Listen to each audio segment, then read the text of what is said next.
Hi guys, it's a Bitterroot Bard here, Elias McCollum, back for another video. And today I want to talk to you about the Chronicles of Narnia. And this is just an awesome volume that includes all 7 of the Chronicles of Narnia book. It's awesome dust jacket, has awesome artwork of Aslan on the front, and just an awesome volume that includes all 7 books. And the Chronicles of Narnia often has gotten a lot of criticism, chiefly from Tolkien, which was C.S. Lewis's friend, and they were both part of the Inklings group and critiqued one another's work. And C.S. Lewis offered a great service to J.R.R. Tolkien and encouragement. And Tolkien had said that if it wasn't for C.S. Lewis's encouragement, he may not have finished The Lord of the Rings. So we have a lot to owe to C.S. Lewis for giving that encouragement to Tolkien. All of us who are Tolkien fans, fans of The Lord of the Rings and the Silmarillion and The Hobbit, we have a lot to credit C.S. Lewis with in his encouragement to Tolkien.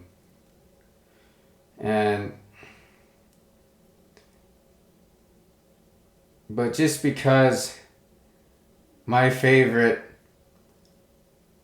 and probably the most popular writer of classic fantasy happens to be Tolkien, who gave some pretty harsh critiques to the Chronicles of Narnia, it doesn't mean that they're without value.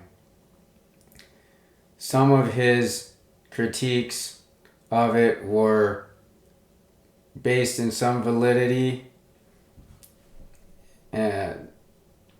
such as his criticism of C.S. Lewis including fauns and satyrs in children's stories,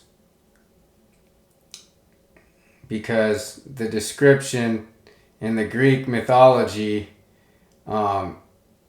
describes them as characters of debauchery. But C.S. Lewis left that stuff out of it. He just made them nice, good, wonderful creatures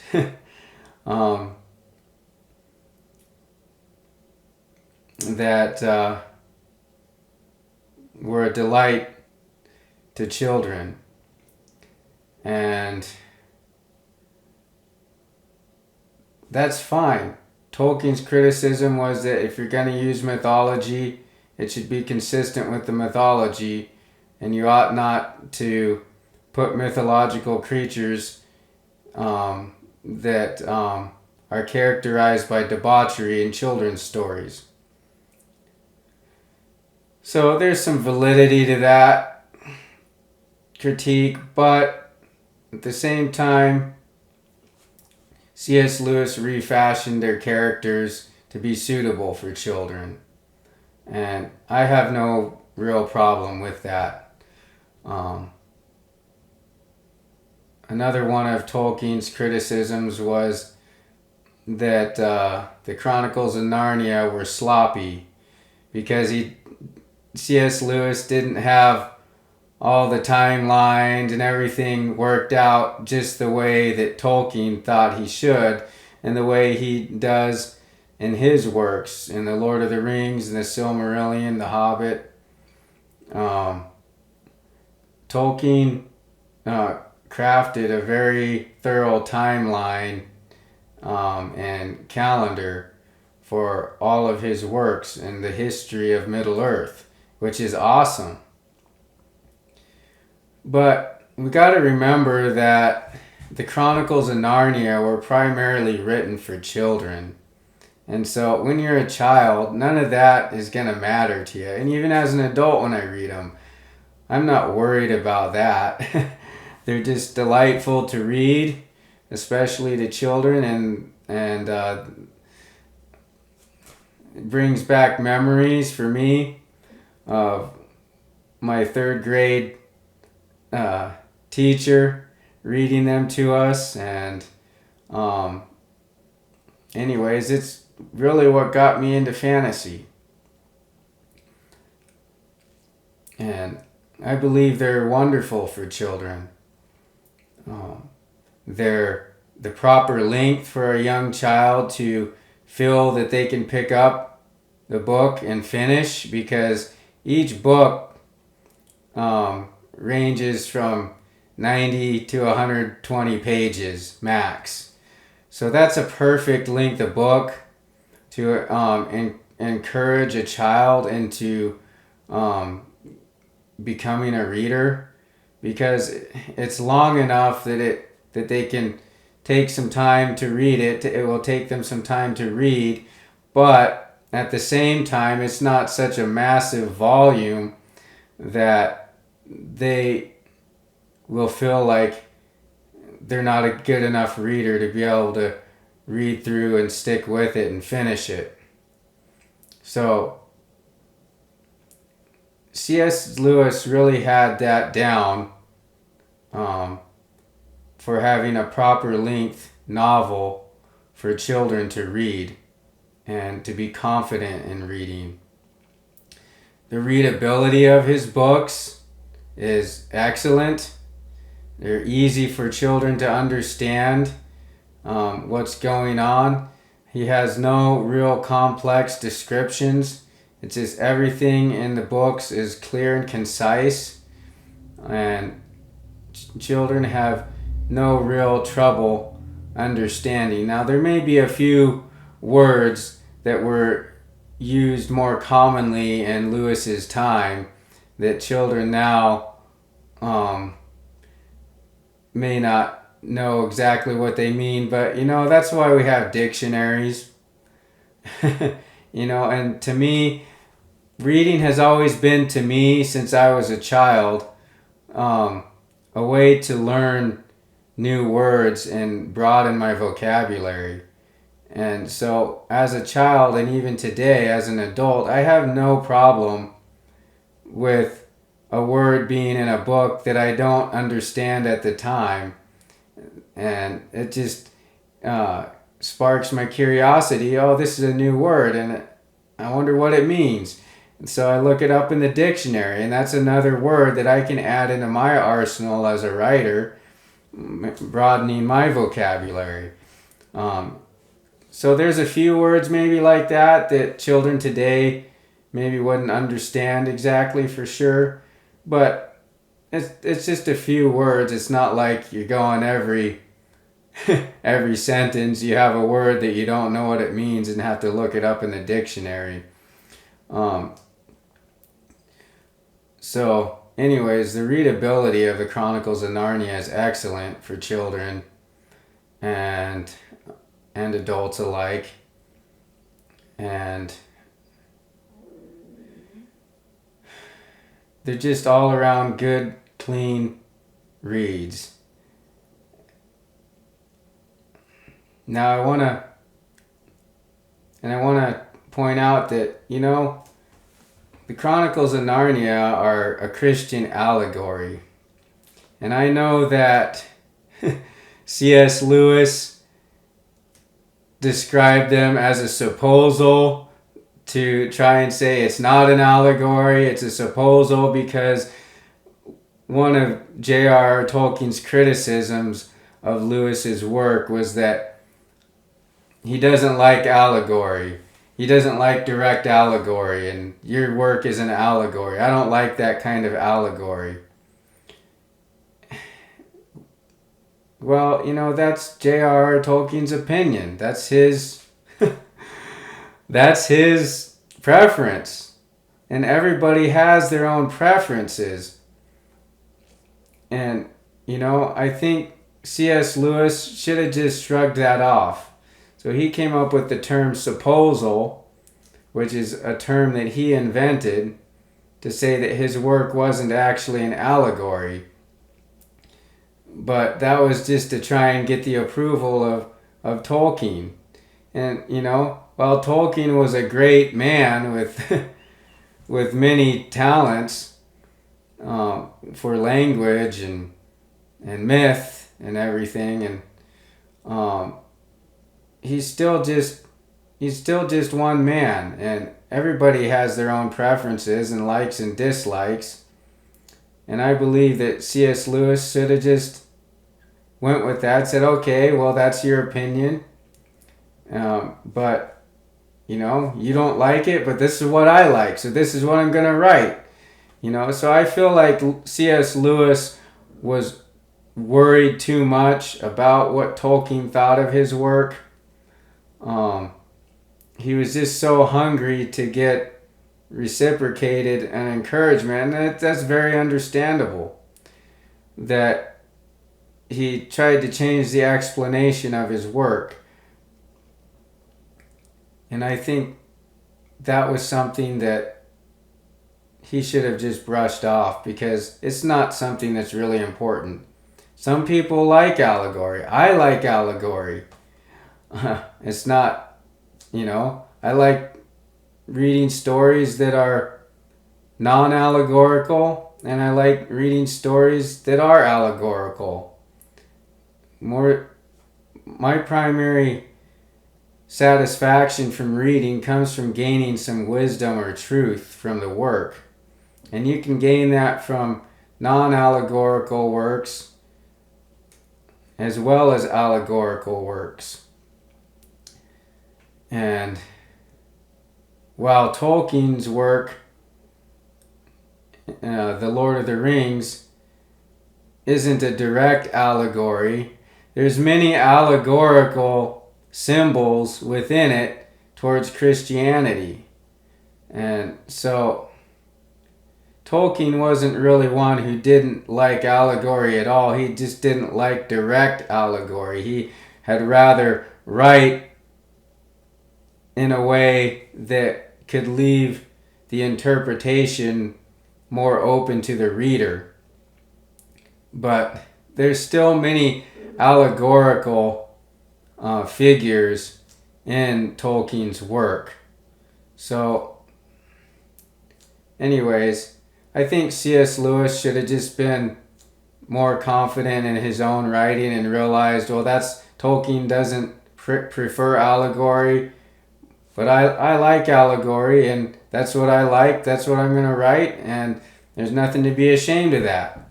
We all like different things.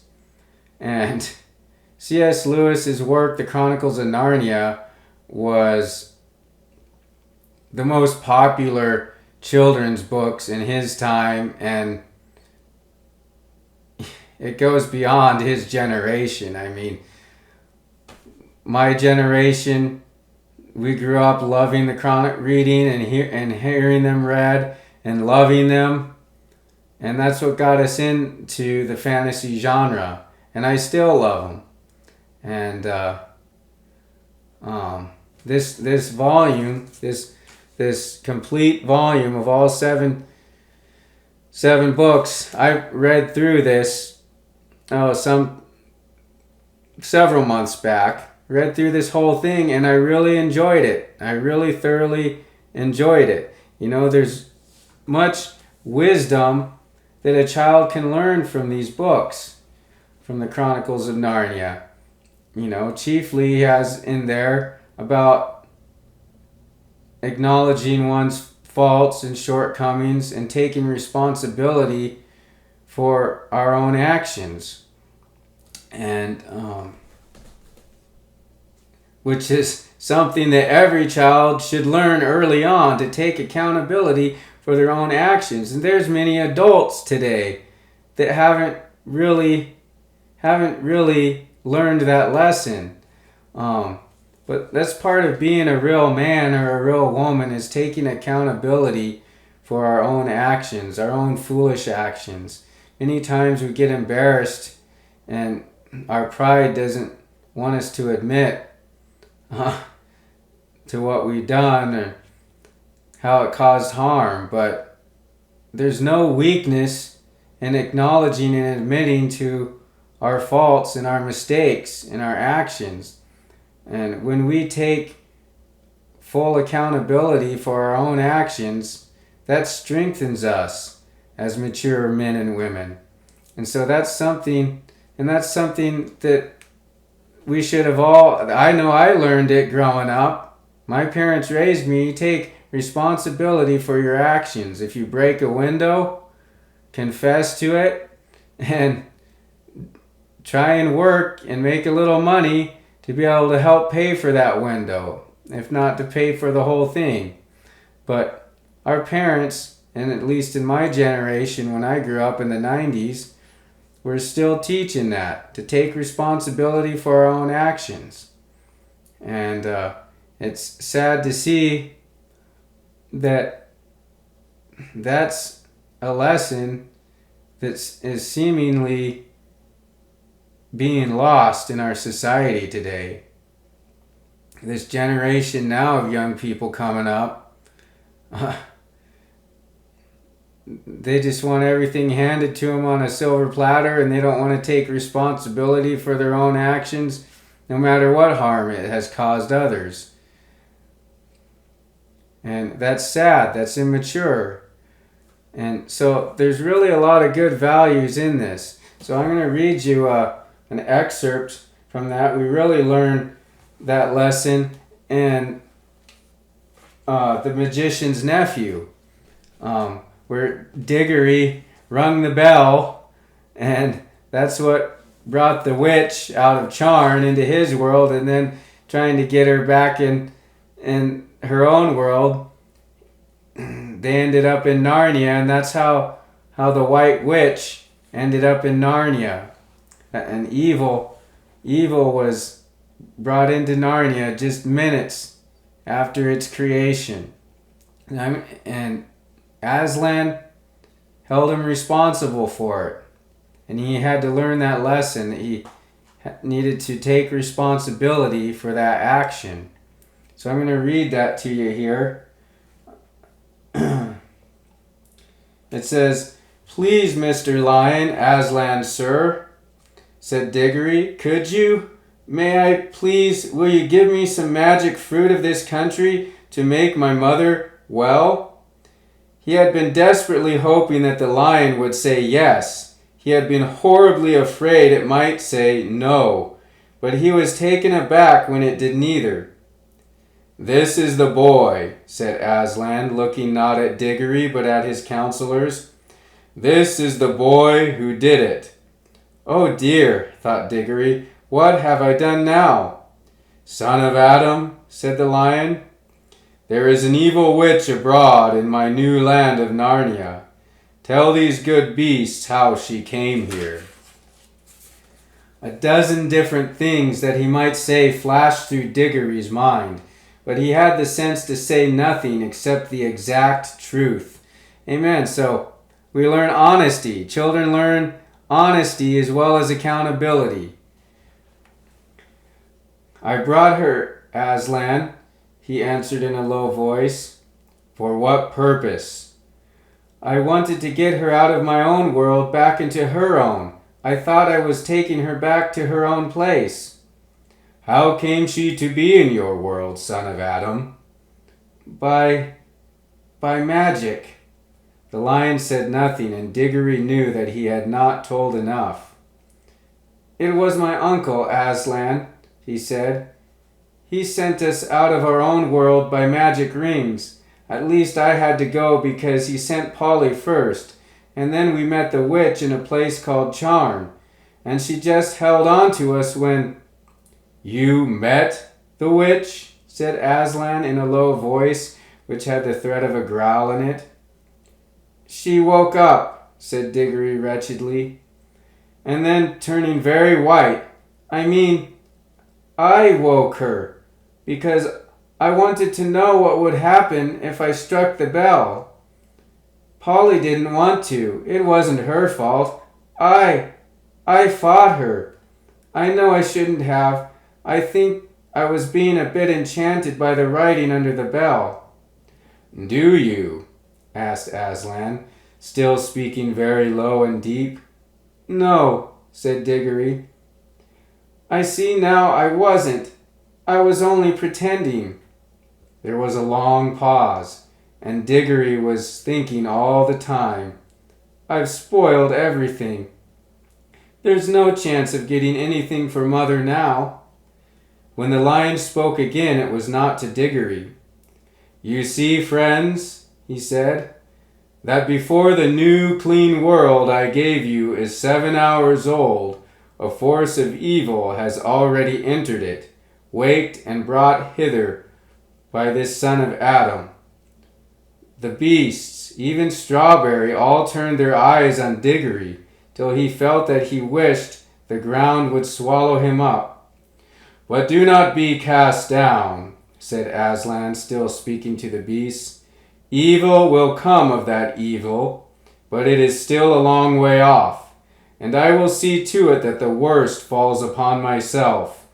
In the meantime, let us take such order that for many hundreds years this shall be a merry land, in a merry world, and as Adam's race has done the harm, Adam's race shall help to heal it. Draw near, you other two." Amen. So that's just one of the lessons that children can learn from reading the Chronicles of Narnia is honesty and accountability. And then also in The Lion, the Witch, and the Wardrobe, they learn about accountability, and that when they betray their friends or those in their family to make things right, they learn about betrayal, forgiveness, and mercy, and sacrifice are the main themes, and standing up for what is right, always standing up for what is right, and having the courage to do so, and to right their wrongs. That's what we can learn, that's what children can learn from The Lion, the Witch, and the Wardrobe. I'll just read a little bit of that. Okay, right here. So Edmund had betrayed them to the witch, and Peter had decided that they would stay because they wanted to save Edmund.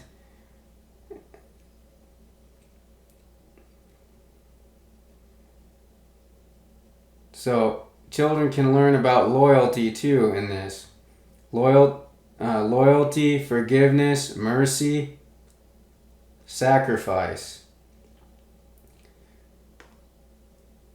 So they appear before Aslan. Peter, Susan, and Lucy appear before Aslan, and Aslan says, "Welcome, Peter, son of Adam," said Aslan.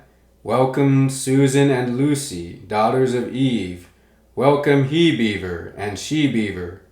His voice was deep and rich and somehow took the fidgets out of them. They now felt glad and quiet, and it didn't seem awkward to them to stand and say nothing. "But where is the fourth?" asked Aslan.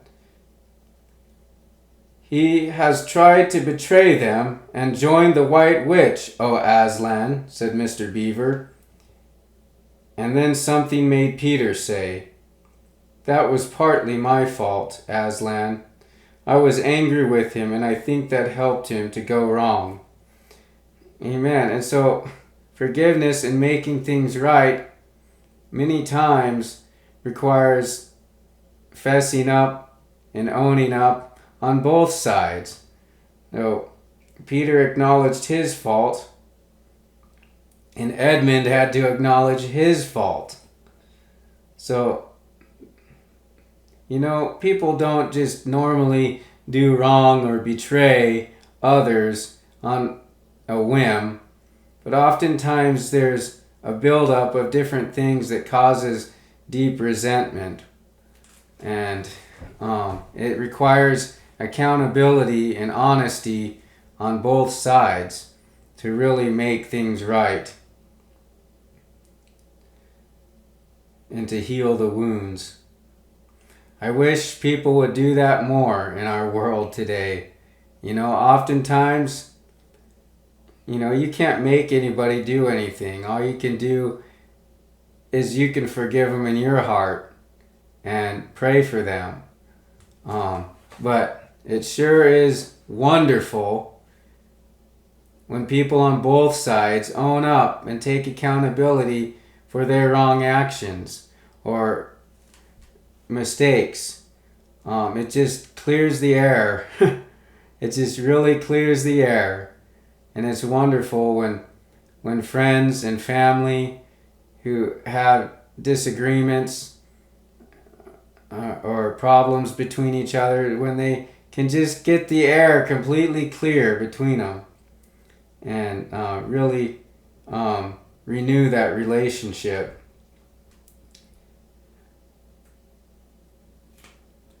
So going on here, and Aslan said nothing, either to excuse Peter or to blame him. Amen. So we have Aslan was a merciful judge. He was a fair judge. He wasn't too hard on people, and that's Christ is merciful to us. He's a merciful, just judge. He lets us know when we've done wrong, and when we are willing to own up and fess up, he doesn't cast more blame on us, but he lifts us up. Says, "Well done, child. Well done, son or daughter, and go on and go and sin no more." So there's many good Christian values that children can learn from these books. Going on here.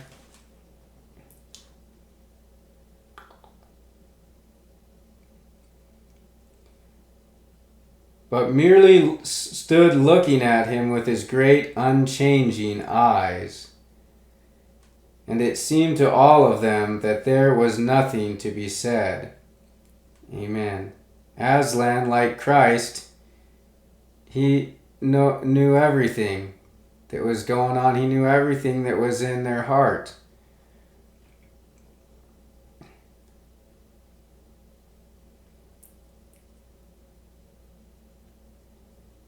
And it seemed to all of them that there was nothing to be said.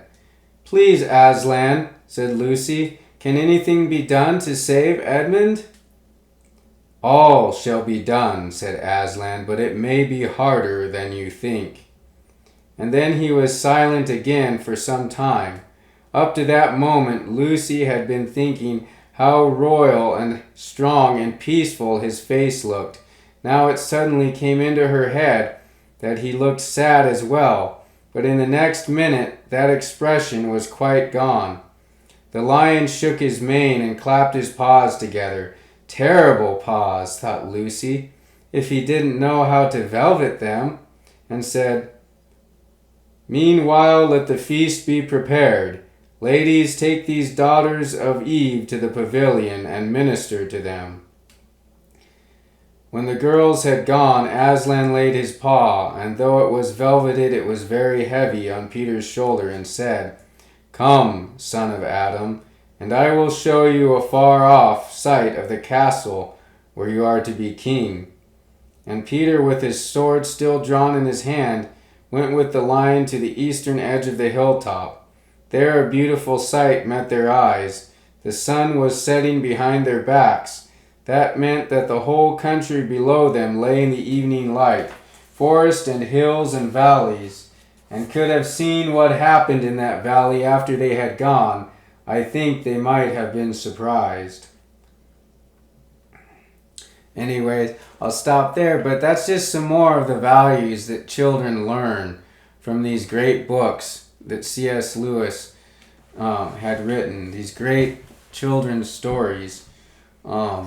And then we see later on in the book that Edmund Edmund was so sorry for what he had done, how he had betrayed not only his siblings, but had betrayed Narnia, the good creatures of Narnia, that he was willing in the battle to face the White Witch alone and risk his own life to destroy her magic wand, that the battle might be won.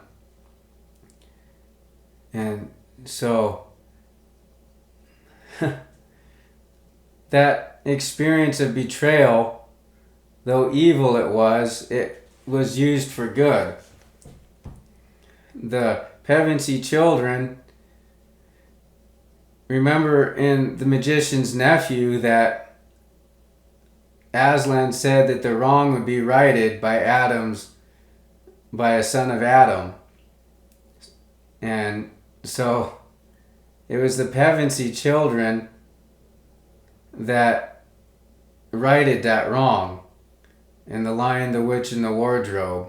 And of course, with Aslan's help, Aslan was the one that really destroyed the White Witch. But the sons of Adam and the daughters of Eve, they played a large role, and that was Aslan's plan, that they play a large role to get rid of the evil that a son of Adam had brought into Narnia.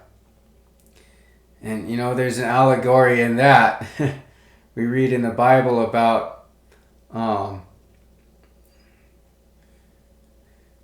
sin came into the world, sin entered the world through the first Adam, and sin was destroyed by the last Adam, which is Christ. I'm just paraphrasing that. But we see an allegory in that, in The Lion, the Witch, and the Wardrobe. But they weren't planning to stay. They didn't want anything to do with being in a battle and having to fight to free the land of Narnia, and in a very primitive form of warfare than what they had in their time in England.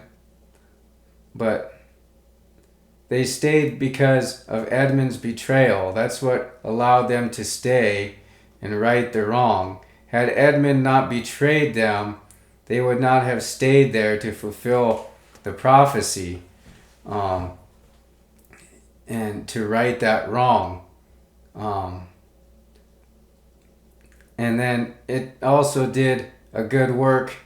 That experience of betrayal, Edmund betraying his siblings, that strengthened his loyalty. After he was saved, rescued, and then Aslan gave his life in his place, just as Christ gave his life in our place on the cross. That really strengthened the loyalty and faithfulness in Edmund. So we see that what was meant for ill was used for good, and that's a biblical principle. So that God can turn evil to work for good. So there's so many lessons in these books that children can learn from having these read to them or reading them themselves. And there's even a short little lesson on marriage. You read in The Horse and His Boy at the very end, C.S. Lewis gives the truth that marriage, friendship and marriage, it's not an easy sailing ship. It's not a live happily ever after experience like the other fairy tales and different mythologies portray marriage to be. It takes effort and it's a struggle, and there's often arguments and disagreements, but married people have to work them out. And he brings that into his book, The Horse and His Boy, at the end, when Avarice, the woman from, anyways, I'm trying to remember the name of the eastern country there in the books. But anyways, the woman in the eastern desert, the girl that travels with him, Avarice, travels with Shasta, who is actually, his real name is Kor, because he's a prince of Archenland.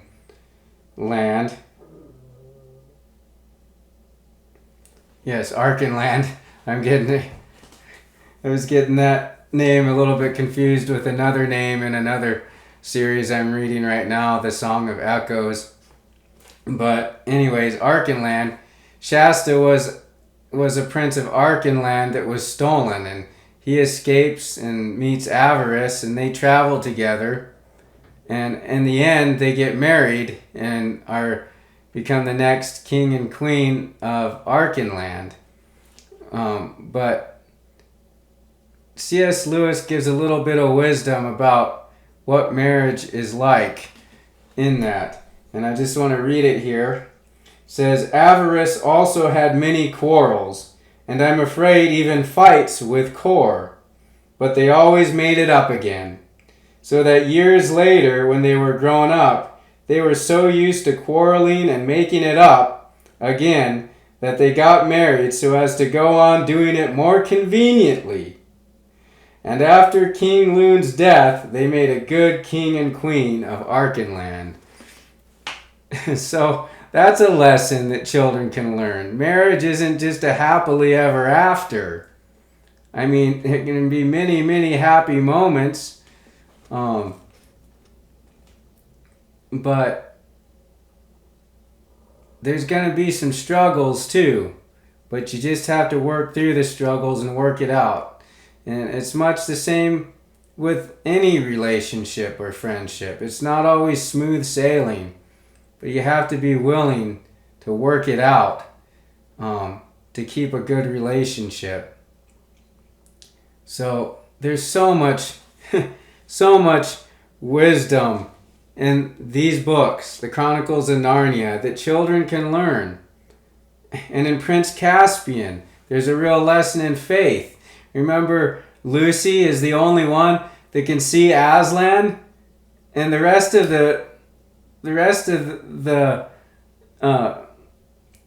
there, they think she's crazy, that she's just seeing things. And Peter has to learn to have faith in Aslan, even when he can't see him, even when it seems Aslan isn't there in his physical presence. And you know, that is so true about the Christian life, that there are times when Christ just doesn't seem to be near.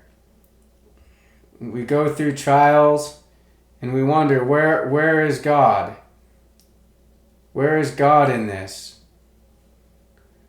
Is he even going to help me through this? But God is testing us to see if we're going to have faith. So there's so much wisdom and Christian knowledge in these books for children to learn. I just want to cover one more point, one more criticism that I've run across about the Chronicles of Narnia. There's another man on YouTube that has a video where he claims that Tolkien accused C.S. Lewis of plagiarism. And he goes about it by showing clips from the Lord of the Rings movie and then a clip from The Lion, the Witch, and the Wardrobe movie, the Disney movie, and showing how the Black Riders in the Lord of the Rings was destroyed by the flood in the river, and then showing in the Lion, the Witch, and the Wardrobe movie where the wolves are carried away by the melting river when the long winter is ending. And that's just not true. That scene in the Narnia movie is not even in the book. The Pevensey children, Peter, Lucy, and Edmund, they didn't even meet the wolves at the river when they crossed the river. And I can show that to you. Go back there to Peter's first battle, chapter 12, Lion, the Witch, and the Wardrobe. I won't read the whole chapter, just a little snippet. But first I want to show you where chapter 10 talks about the Pevensey, about Peter, Susan, and Lucy's journey with Mr. and Mrs. Beaver and meeting Father Christmas. And you remember shortly after that is when in the movie, is when they encountered the river, and then the wolves attacked them at the river. But we don't find that anywhere in the book. So the end of chapter, and then that's in chapter 10, where they meet Father Christmas and get their gifts. And then chapter 11 is about Edmund with the White Witch and going after them. And of course, Edmund isn't going after him. He's just a prisoner at that point. But the witch is going after him and taking Edmund with her. So that's what chapter 11 is about. And then chapter 12 picks up with Peter, Lucy, and Susan again. So in chapter 10, this is the end of chapter 10.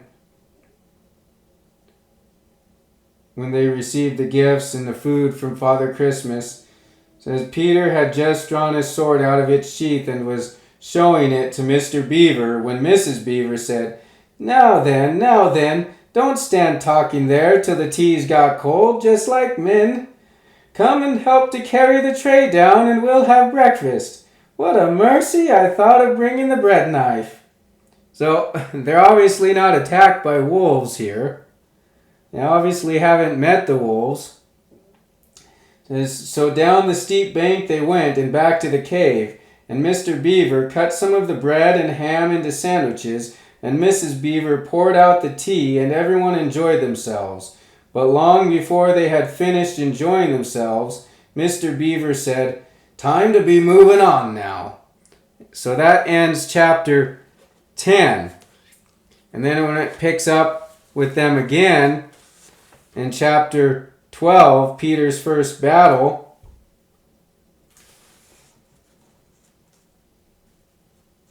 it says, while the dwarf and the white witch were saying this, miles away the beavers and the children were walking on hour after hour into what seemed a delicious dream. Long ago they had left the coats behind them, and by now they had even stopped saying to one another, look, there's a kingfisher, or I say, bluebells, or what was that lovely smell? Or just listen to that thrush. They walked on in silence, drinking it all in, passing through patches of warm sunlight into cool green thickets, and out again into wide mossy glades, where tall elms raised the leafy roof far overhead, and then into dense masses of flowering currant and among hawthorn bushes, where the sweet smell was almost overpowering. They had just been as surprised as Edmund when they saw the winter vanishing and the whole wood passing in a few hours or so from January to May. They hadn't even known for certain, as the witch did, that this was what would happen when Aslan came to Narnia.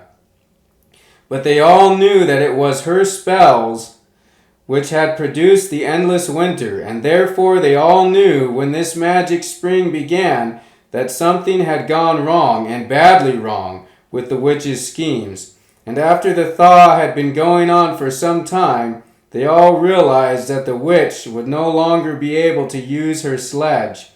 After that, they didn't hurry so much, and they allowed themselves more rests and longer ones. They were pretty tired by now, of course, but not what I'd call bitterly tired, only slow and feeling very dreamy and quiet inside, as one does when one is coming to the end of a long day in the open. Susan had a slight blister on one heel. They had left the course of the big river some time ago, for one had to turn a little to the right, that meant a little to the south, to reach the place of the stone table. Even if this had not been their way, they couldn't have kept to the river valley once the thaw began, for with all that melting snow the river was soon in flood, a wonderful, roaring, thundering yellow flood, and their path would have been under water. And now the sun got low, and the light got redder, and the shadows got longer, and the flowers began to think about closing. "Not long now," said Mr. Beaver, and began leading them uphill across some very deep, springy moss. It felt nice under their tired feet, in a place where only tall trees grew, very wide apart. The climb, coming at the end of the long day, made them all pant and blow. And just as Lucy was wondering whether she could really get to the top without another long rest, suddenly they were at the top. And this is what they saw. They were on a green open space from which you could look down on the forest, spreading as far as one could see in every direction except right ahead. There, far to the east, was something twinkling and moving. "By gum," whispered Peter to Susan. "The sea! In the very middle of this open hilltop was the stone table." So, there we see, after they received the gifts from Father Christmas, they had a nice, quiet meal, and then went on their way and made it to the stone table, and they never encountered the wolves. So, what that man was saying about C.S. Lewis plagiarizing and Tolkien accusing him of that, it's just not true. I've read Tolkien's biography. It's been quite some time, but I don't ever remember that accusation from Tolkien to C.S. Lewis. If any of you know if there's any truth in that, just let me know in the comments. But this guy was using an example comparing scenes from the movies, which often stray from the books. Now, that scene in The Lord of the Rings where the Black Riders are swept away by the river, that's in the book. But the scene in the Lion, the Witch, and the Wardrobe movie, where the wolves are swept away by the flood of the river, that is not in the book. So, you can't compare movies of books and then say, oh, this guy plagiarized or whatever, because that's just not true. Movies often stray from the books, and the Narnia movies came out in the same time that the Lord of the Rings came out, and I suspect that Disney used that as a trope to try and draw Lord of the Rings fans to watch the movie. But many of us, we'd already heard the Narnia books and read them, and many of us were already fans of Narnia. But I suspect that's the reason they put that in there in the movie, was to try and draw more Lord of the Rings fans to watch The Lion, the Witch, and the Wardrobe. So, if any of you can tell me whether Tolkien actually criticized C.S. Lewis of plagiarism, let me know in the comments, and please give me a reputable source. But anyways, I just wanted to point out that what that guy on YouTube, I can't even remember who he is, but he's making comparisons that are false. So I've read through this whole volume of the 7 Chronicles of Narnia recently, and I didn't find anything similar to the Lord of the Rings in it. You know, I found nothing whatsoever similar to the Lord of the Rings, or something that could be considered plagiarism. Now, C.S. Lewis may have gotten undoubtedly got some influence from Tolkien. They were friends, and they compared their work.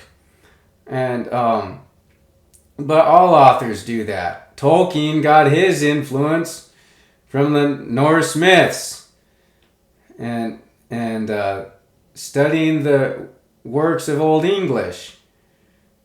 So every author, every writer has some influence from other writers and other authors and other storytellers. So I just wanted to do kind of a deep dive into the Chronicles of Narnia, and I hope you all enjoyed this. And it seemed like there's been a lot of negativity going around on the internet about the Chronicles of Narnia, and as a Tolkien fan and as a C.S. Lewis fan as well, that's what got me into the fantasy genre. Before it's the first fantasy stories other than fairy tales that I heard before I ever read The Hobbit and The Lord of the Rings, and then later The Silmarillion. So I want to give the credit to C.S. Lewis and the Chronicles of Narnia that it deserves. So I hope you all enjoyed this. I hope you all have a wonderful day. Keep reading, keep learning, and keep living the dream. I have yet to come up with a good tagline. So God bless. Have a wonderful day. I'm out. Thank you for watching, and don't forget to like, share, and subscribe. Have a great day.